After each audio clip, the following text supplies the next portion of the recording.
नमस्कार दोस्तों, आज की कहानी है बेसहारा पिता। एक परिवार में 4 सदस्य थे, माता पिता, उनका बेटा और उस बेटे की बहू। धीरे धीरे समय निकलता गया और एक दिन उस बेटे की मां का देहांत हो गया। अब वो जो पिता है वो अकेला पड़ गया था और बेटा और बहू के ऊपर वह निर्भर हो गया था। धीरे धीरे समय निकलता गया और वह पिता बूढ़ा होता गया। एक दिन वह पिता बीमार हो गया था और अब उसका जीवन बीमारी में ही चल रहा था। उसकी जो जिंदगी है वो दवाई गोली के ऊपर आधारित हो गई है और उसका जीवन दवाई गोली के ऊपर ही चल रहा था। रोज रोज उसको दवाई गोली लेनी पड़ती है। एक दिन वो जो उस बेटे की पत्नी है उसने अपने पति से कहा कि आप अपने पिताजी को किसी अनाथ आश्रम में छोड़ के आ जाइए। अब रोज रोज मैं इनकी सेवा नहीं कर पाऊंगी, मेरे से इनकी सेवा नहीं होगी, आप इनको अनाथ आश्रम में छोड़ के आ जाइए। लेकिन वह जो पति है उस पत्नी की बात को नहीं मानता है। लेकिन पत्नी कई दिनों से ये रट लगाए हुए हैं और वह ऐसा कह रही है।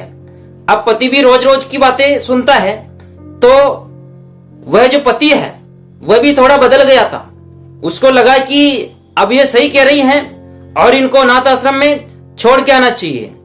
और वह पति एक दिन जो उसके पिताजी है उनको वह अनाथ आश्रम में छोड़ के आ गया था।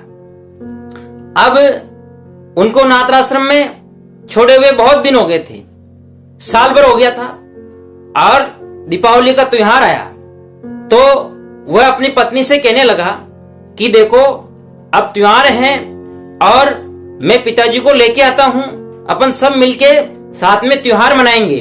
पिताजी से मिले हुए बहुत दिन हो गए हैं तो मैं उनको लेके आता हूं। लेकिन उसकी पत्नी ने कहा कि उनको यहां लाने से कोई फायदा नहीं है, उनको वहीं रहने दीजिए, आप उसको यहां लेके मत आइए। लेकिन वह जो पति है उसके मन में विचार आया, ख्याल आया कि पत्नी कह रही है, मना कर रही है तो चलो कोई बात नहीं है। उसके मन में ऐसा विचार आया कि मुझे इसको बिना बताए पत्नी को मेरे पिताजी से मिलकर आना चाहिए। और वह लड़का अनाथ आश्रम में पहुंच गया और वह वहां पहुंचा। जब उसने ये सब देखा तो उसके जो पिताजी है और अनाथ आश्रम का जो मैनेजर है उसके साथ में बैठे हुए थे और बातें कर रहे थे और वे सब हंस रहे थे। ये सब देख के वो चौंक गया और वो पास में गया और वहां का जो मैनेजर है उनसे पूछा कि सर, आप मेरे पिताजी को कब से जानते हो? आप इनसे मीठी मीठी बातें कर रहे हो, साथ में बैठ के हंस रहे हो, आप इनको कब से जानते हैं? तब वो जो मालिक था अनाथ आश्रम का उसने कहा कि बेटा, मैं इनको बहुत समय से जानता हूं, मुझे अच्छे से मालूम है कि इनके कोई संतान नहीं थी। तब मेरे यहां अनाथ आश्रम में ये एक लड़के को गोद लेने के लिए आए थे। जो बेसहारा था, उसका कोई सहारा नहीं था। उन्होंने यहां से जो पुत्र को लेके गए थे, जिस बेटे को लेके गए थे, उसको सहारा दिया, पाल पोस के बड़ा किया और उसको योग्य बनाया, उसकी शादी की, उसको बहुत बड़ा आदमी बना दिया। लेकिन वह जो बेटा है वो आज अपने पिताजी को बेसहारा कर दिया। अब उस बेटे की आंखों में आंसू आ गए थे। उसको लगा कि मेरे से ये बहुत बड़ी गलती हो गई है और वहां अपने पिताजी के चरणों में वो गिर गए अनाथ आश्रम में और कहा कि पिताजी, मेरे से गलती हुई है, मैं आपको अब कभी अकेला नहीं छोड़ूंगा।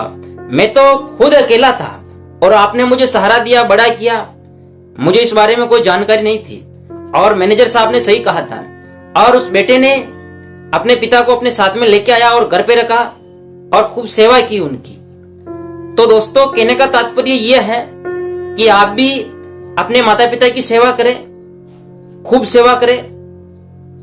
मेरा कहने का तात्पर्य यही है कि आप अपने माता पिता की सेवा करें और उनको दुख दर्द न देवे।